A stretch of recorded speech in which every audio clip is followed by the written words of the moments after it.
Welcome all of you, आप सभी का स्वागत है आपके इस YouTube channel AD Singh physics पर। हमने यूनिट सेकंड को ऑलमोस्ट कंप्लीट कर दिया था और एक टॉपिक जो हमारा पेंडिंग था उसको आज कंप्लीट करने वाले हैं। Maximum power transfer theorem most important theorem है। आप सभी विद्यार्थियों के जो कमेंट्स आ रहे थे कि सर इस थ्योरम को करवाएं, ओके, अधिकतम शक्ति संचरण प्रमेय, ओके। तो इसकी स्टेटमेंट क्या देखिए आप, किसी परिपथ में, अब आपके सामने एक सर्किट दिया गया है जिसमें जेड इक्विवेलेंट और जेड एल प्रतिपथ है।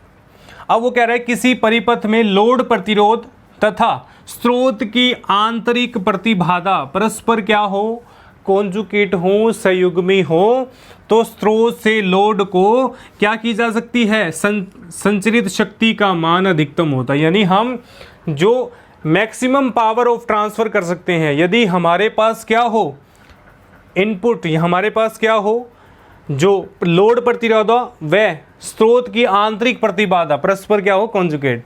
According to this theorem when any circuit to load impedance, second बात कह रहा है इंटरनल इंपीडेंस यानी आंतरिक प्रतिबाधा। दो ही वर्ड हैं इसके अंदर, एक तो लोड इंपीडेंस का और एक इंटरनल इंपीडेंस, आर कॉन्जुगेट। यदि ये संयुग्मी है तो हम क्या कर सकते हैं, मैक्सिमम पावर को ट्रांसफर कर सकते हैं।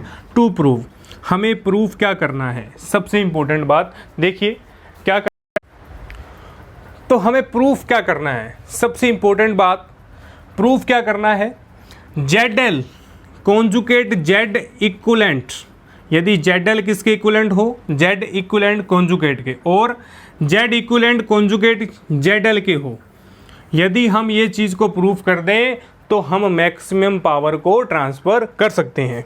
क्या कर सकते हैं, मैक्सिमम पावर को ट्रांसफ़र कर सकते हैं। देखिए आप, मोस्ट इंपॉर्टेंट थ्योरम है, मुश्किल नहीं है, स्टेप बाय स्टेप चलेंगे और सबसे ईजिएस्ट थ्योरम है। यदि आपके एग्जाम में 6 मार्क्स के अंदर आती है तो फ्री के नंबर हैं। तो देखिए सबसे इंपॉर्टेंट टू प्रूव, देखिए सबसे पहली बात, कोई भी थ्योरम करें स्टेटमेंट के बाद आपने ये जान लेना है कि इसको प्रूफ क्या करना है। टू प्रूफ जेड एल जो है लोड प्रतिरोध, जेड इक्विवेलेंट स्टार लगा रहा हूँ कॉन्जुगेट के लिए, या Z equivalent equal to Z L star, हमें ये इसको प्रूव करना है कि ये दोनों कॉन्जुगेट होंगे। क्या करेंगे, अब देखिए थ्योरम को करने का बेसिक फंडा, हम चलेंगे इसकी स्टेटमेंट पर। ये स्टेटमेंट कह रहा है कि अधिकतम शक्ति संचरण होती है और हम प्रूफ कर दें कि ये दोनों कॉन्जुगेट हैं तो ये थ्योरम सिद्ध होगी। हम मैथमेटिक्स के अंदर भी करते हैं कि हम सपोज करते हैं कि थ्योरम में दी गई स्टेटमेंट को और हम प्रूफ कर देते हैं कि स्टेटमेंट में क्या हुआ, ये होना चाहिए। तो वही करेंगे, आपने स्टेप बाय स्टेप को फॉलो करना है। सबसे देखिए पहले यहाँ पर आपके पास फिगर दिया गया है, ये मेरे पास ई इक्विवेलेंट सर्किट है यानी तुल्य है, आई एल लोड प्रतिरोध है, जेड इक्विवेलेंट है तुल्य प्रतिरोध, और जेड एल लोड प्रतिरोध, दो तरीके के हैं। अब यहाँ पर जेड इक्विवेलेंट के लिए, जेड इक्विवेलेंट के लिए, अब जेड इक्विवेलेंट के लिए क्या होगा, यदि मैं जेड इक्विवेलेंट के लिए आर इक्विवेलेंट और एक्स इक्विवेलेंट, अब देखिए कॉन्जुगेट की बात कर रहा हूं मैं। जेड इक्विवेलेंट होती है प्रतिबाधा, क्या होता है, इंपीडेंस। अब प्रतिबाधा को लिखने के लिए जेड इक्विवेलेंट सर्किट लिखेंगे तो वो किसके इक्वल होगा, R equivalent plus J X equivalent. अब समझिएगा, अब ये स्टेप कहाँ से आया, स्टूडेंट के मन में डाउट होगा सर आपने डायरेक्ट लिख दिया। देखिए डायरेक्ट नहीं लिखा, जब अपन ने इंपीडेंस की बात करी थी यूनिट फर्स्ट के अंदर तो प्रतिबाधा क्या होती है, टोटल प्रतिबाधा, यानी जेड इक्विवेलेंट, इक्विवेलेंट का मतलब तुल्य, यानी तुल्य प्रतिबाधा किसके होगी, तुल्य प्रतिरोध के, और जे का मतलब आइटा यानी कॉम्प्लेक्स के अंदर है, हम कॉम्प्लेक्स की बात कर रहे हैं तो कॉम्प्लेक्स, एक्स इक्विवेलेंट का मतलब लोड इक्विवेलेंट के बराबर होगी, इन दोनों का योग होगा वो जेड इक्विवेलेंट के बराबर होगा। और यदि हम लोड की बात करें, लोड प्रतिरोध की बात करें तो लोड प्रतिबाधा क्या होगी, Z L equal to Z L R L plus J X L.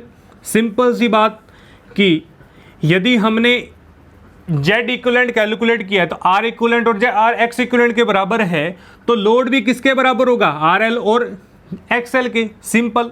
तो ये हमारे पास दो तरीके के वेरिएंट है, दो तरीके के समीकरण आई। अब देखिए प्रूफ हमें ये करना है, सर्किट की ओर आपने देखना है, सर्किट क्या कह रहा है, अब यदि मैं सर्किट का ई इक्विवेलेंट कैलकुलेट कर लूँ, ई इक्विवेलेंट कैसे कैलकुलेट होगा, कौन से लॉ से होगा, तो देखिए first use Kirchhoff law, Kirchhoff का नियम, किरचॉफ लॉ लगाना है। कहाँ पर, फिगर पर, यानी इस परिपथ पर आपने क्या लगाना है, किरचॉफ लॉ लगाना है। और किरचॉफ लॉ क्या होता है, तुल्य प्रतिरोध यानी तुल्य धारा किसके बराबर होती है, इन दोनों के मल्टीप्लाई और इन दोनों के मल्टीप्लाई। देखिए आप किरचॉफ लॉ लगाया तो ई इक्विवेलेंट कैसे कैलकुलेट होगा, यानी ई इक्विवेलेंट बराबर किसके आएगा, आई एल यानी बहने वाली धारा इनटू जेड इक्विवेलेंट के, प्लस आई एल जो है वो जेड एल के इक्वल होगा। ये हमारे पास क्या आया, किरचॉफ का लॉ आया। ओके, अब यहाँ देखिए किरचॉफ का लॉ आया। अब यहाँ देख रहे हैं कि आई एल कॉमन है, कॉमन लीजिए, Z equivalent plus Z L आ गया, ई इक्विवेलेंट हमारे पास कैलकुलेट हो गया। और यहाँ से यदि मैं आई एल कैलकुलेट कर लूँ तो ई इक्विवेलेंट अपॉन के अंदर Z equivalent plus Z L. Okay, तो ये मेरे पास क्या आ गई, आई एल की वैल्यू आ गई। अब आपने कुछ नहीं करना, सिर्फ आपने देखना है कि मैंने पहले क्या किया था। अब यहाँ से देखने पर बड़े ही ध्यान से देखिए आप इस स्टेप को, इस स्टेप को देखने पर मेरे दिमाग में दो इक्वेशंस आ रही हैं, इक्वेशन फर्स्ट और इक्वेशन सेकंड। कुछ नहीं करना, आपने इस इक्वेशन की वैल्यूज रख देनी है। क्या रख देनी है, इस डायग्राम की कोई वैल्यू नहीं है, अब इसको इरेज करेंगे अपन।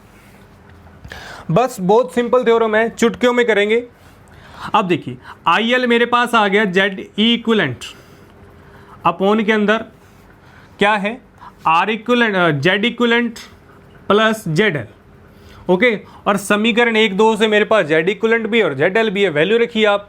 बस आपने जादू करना है, और जादू हमारा क्या होता है फिजिक्स के अंदर, हम मैथमेटिक्स फिजिक्स के अंदर हम जादूगर भी हैं। क्यों जादूगर है, हम इक्वेशन की वैल्यू रख देते हैं, हम क्या करते हैं, इक्वेशंस की वैल्यू रख देते हैं, चेंज कर देते हैं। ये देखिए अब इस 2 स्टेप से हम 4 स्टेप बनाएंगे, जादू ही तो है, फिजिक्स एक जादू है, आप इसे बड़े ही शानदार तरीके से करें। ओके, तो ई इक्विवेलेंट क्या आएगा, यहाँ से वैल्यू रखिए आप।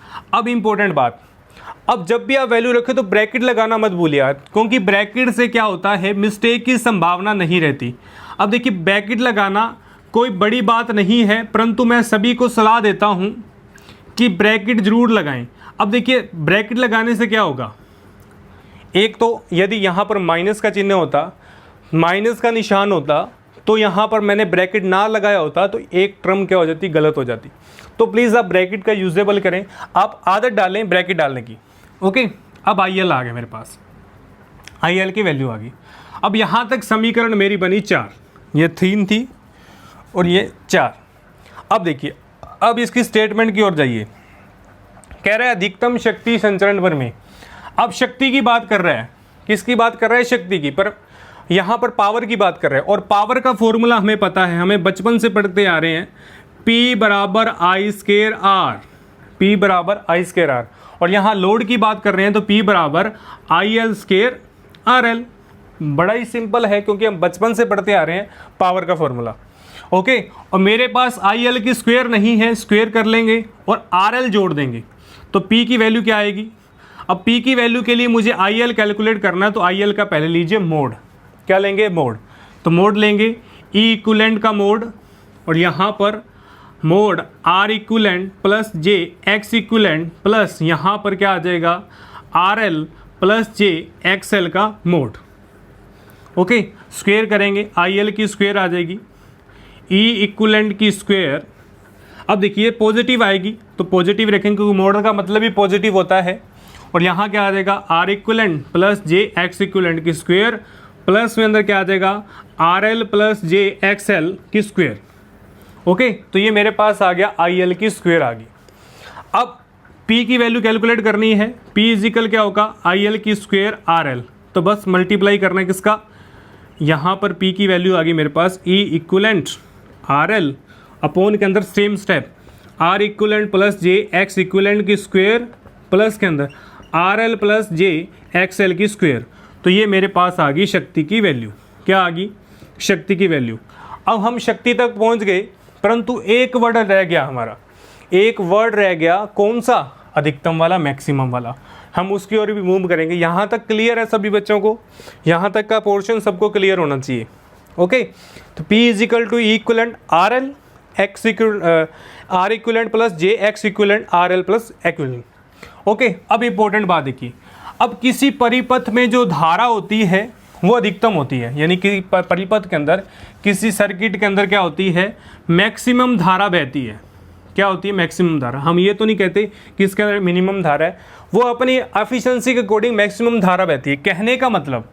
कहने का मतलब x equivalent plus x L, यानी उस सर्किट जो बनाया था हमने वो उसके अंदर मैक्सिमम धारा बह रही है। तो मैक्सिमम धारा का मतलब क्या होगा, एक्स इक्विवेलेंट और एक्स लोड जो है वो जीरो के इक्वल, यानी मैक्सिमम का मतलब वो अधिकतम है, यानी दोनों का जो टोटल होगा वो जीरो के इक्वल होगा। और यहाँ से हम क्या करेंगे, एक्स इक्विवेलेंट बराबर माइनस एक्स एल, क्योंकि हमारे पास ये कंडीशंस आ गई।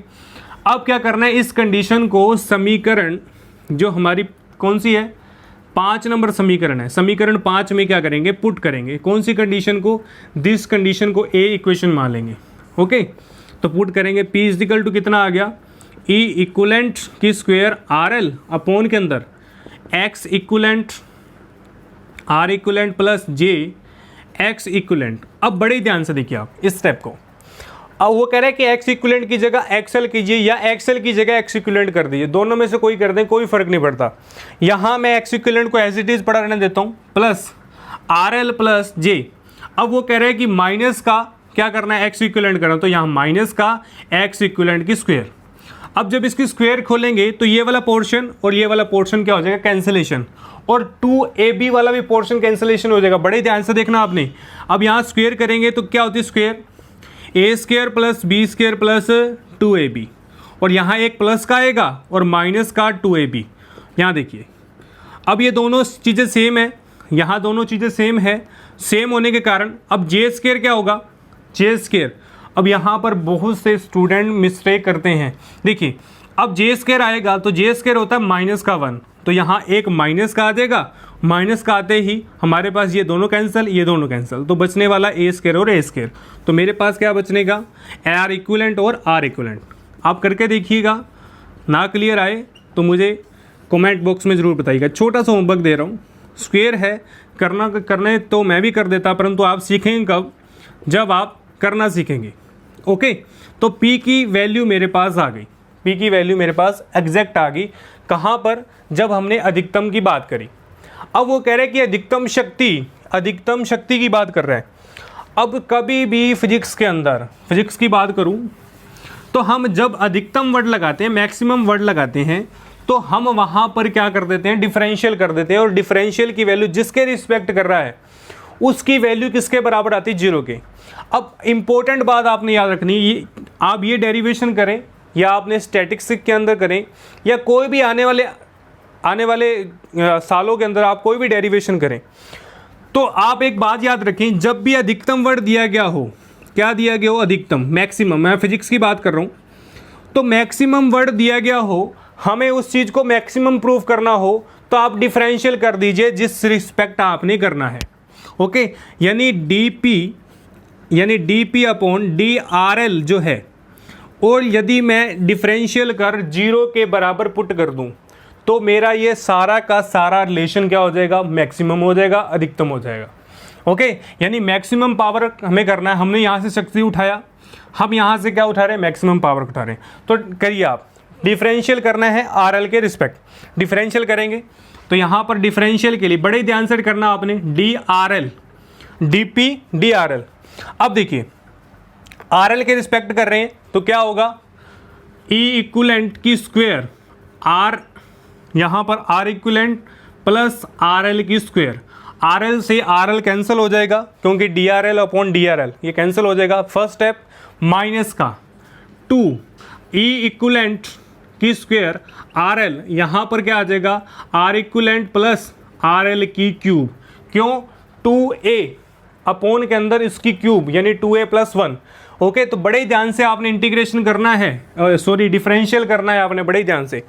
अब इस स्टेप को हमने क्या करना था, 0 के बराबर करना था। 0 के बराबर पुट कीजिए, E इक्विवेलेंट की स्क्वायर अपॉन के अंदर R इक्विवेलेंट प्लस RL की स्क्वायर माइनस का 2E इक्विवेलेंट की स्क्वायर RL अपॉन के अंदर R इक्विवेलेंट प्लस RL की क्यूब इज इक्वल टू 0। क्या आ गया मेरे पास, ये पैटर्न सारा आ गया 0 के बराबर। अब क्या करेंगे, अब देखिए अब क्या करेंगे, अब हमारे पास कॉमन लेंगे। अब हमारे पास एक ही चाह रहा है कि कॉमन ले लें। ए इक्विवेलेंट की स्क्वायर कॉमन ली मैंने, R equivalent plus R L की स्क्वायर कॉमन ली। बड़े ही ध्यान से, यहाँ स्क्वायर है यहाँ क्यूब है। जब देखिए जब भी कोई भी बड़ी इक्वेशन आए आप अपनी स्पीड को स्लो कर दीजिए, यानी धीरे चलिए। आप धीरे चलेंगे तो बचाव होगा, सावधानी हटी दुर्घटना घटी। ओके, तो यहाँ देखिए अब यहाँ आ गया 1 माइनस का ये स्क्वायर कॉमन आ गया, यहाँ बच गया 2 आर एल बच गया, और अपोन के अंदर एक टर्म बच गई आर इक्विवेलेंट की और आर एल की, और इज इक्वल टू 0। ओके, अब बड़ा ही इंपॉर्टेंट स्टेप आ रहा है यहाँ पर, और इसी इंपॉर्टेंट स्टेप के साथ थ्योरम की एंडिंग है। अब ये वाला पार्ट क्या हो जाएगा, 0 के बराबर, यानी ये 0 चला गया, तो बचा क्या 1 minus 2 R L, R equivalent plus R L is equal to 0। Okay, और यहाँ से क्या आ जाएगा, R equivalent plus R L minus का 2 आर एल अपोन के अंदर R equivalent plus R L is equal to 0। तो ये बेचारा भी क्या आ गया, 0 के आ गया। तो R equivalent plus R L minus का 2 R L is equal to 0। Okay, 2 में से 1 गया 1, तो क्या बच गया, आर इक्विवेलेंट माइनस का R L is equal to 0, और क्या आ गया, आर इक्विवेलेंट जो है वो आर के बराबर। ओके, अभी आंसर नहीं आया हमारा। अब हमारे पास ये रिजल्ट आ रहा है कि आर इक्विवेलेंट जो है वो आर एल के बराबर है। कहने का मतलब इक्विवेलेंट प्रतिरोध जो है, यानी प्रतिबाधा प्रतिरोध है, वो लोड प्रतिरोध के बराबर आ रहा है यदि दोनों की वैल्यू बराबर आ रही है। अब ये इक्वेशन हमारे पास बराबर आ रही है। अब यहाँ देखिए, अभी हमने स्टार्टिंग के अंदर 2 इक्वेशनें लिखी थी, कौन सी, जेड इक्विवेलेंट, क्या लिखा था, Z equivalent X R equivalent plus J X equivalent, और यहाँ पर जेड एल लिखी थी, क्या था, आर एल प्लस जे, यहाँ क्या आया था, आर एल था, और यहाँ था हमारे पास एक्स एल। ओके, अब देखिए अब हमारे पास आंसर आ रहा है कि आर एल जो है आर इक्विवेलेंट के बराबर है। ओके, तो यहाँ मैं इसके अंदर पुट करूँ, यानी समीकरण 1 थी या 2 थी, समीकरण 2 के अंदर पुट करते ही R equivalent plus J X L, R equivalent J X L. Okay, तो एक्स एल क्या होता है, यदि मैं इक्विवेलेंट की फॉर्म में कैलकुलेट करूं, दोनों की इक्वल करूं, तो एक्स एल के लिए एक्स एल क्या होगा, 1/x इक्विवेलेंट, ये होता है माइनस का।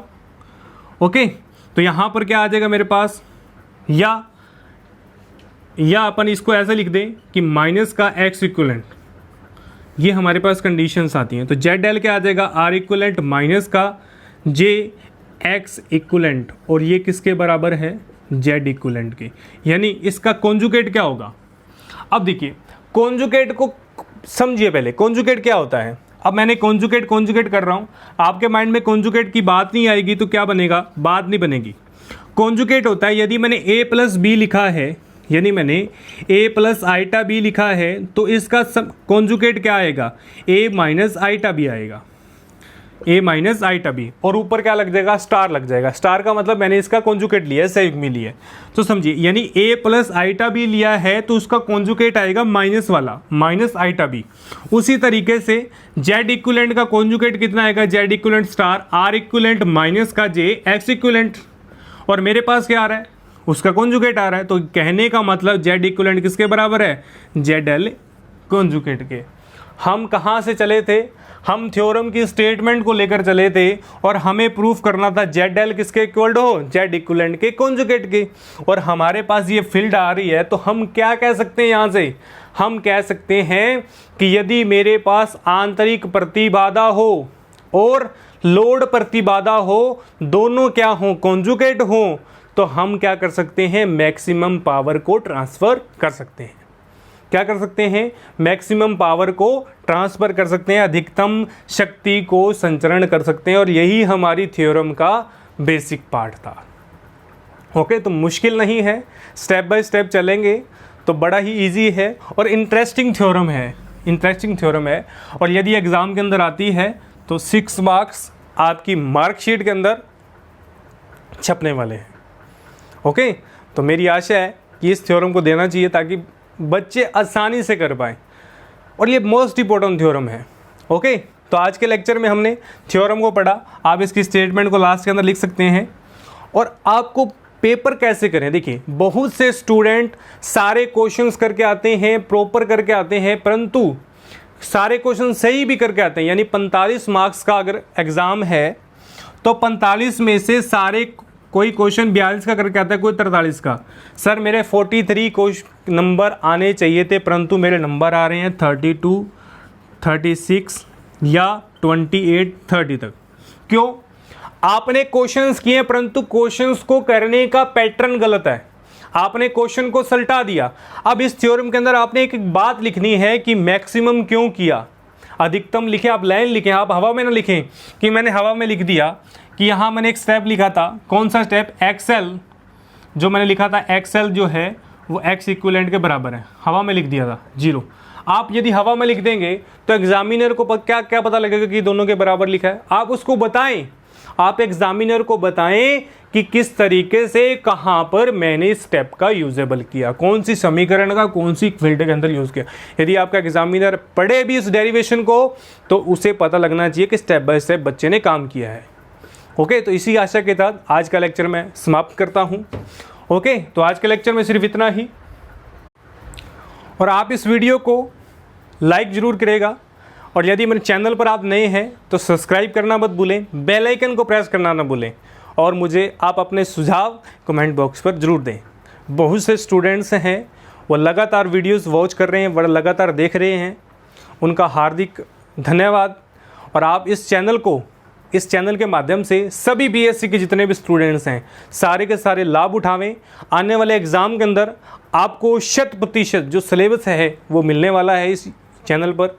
इस चैनल पर संपूर्ण पाठ्यक्रम होगा, आप बिल्कुल भी चिंता ना करें। आप अपनी तैयारी करते रहें लगातार। जिसने अभी तैयारी नहीं की पूरे साल, जिसने कोई भी लेक्चर्स नहीं लगाया, बुक नहीं उठाई, लेक्चर्स लगा कर जाएँ, नियमित लगाएं और अपनी सफलता को पाएं। इसी के साथ आप घर रहें, सुरक्षित रहें, यही हमारी आपसे विनती है। Thank you all of you.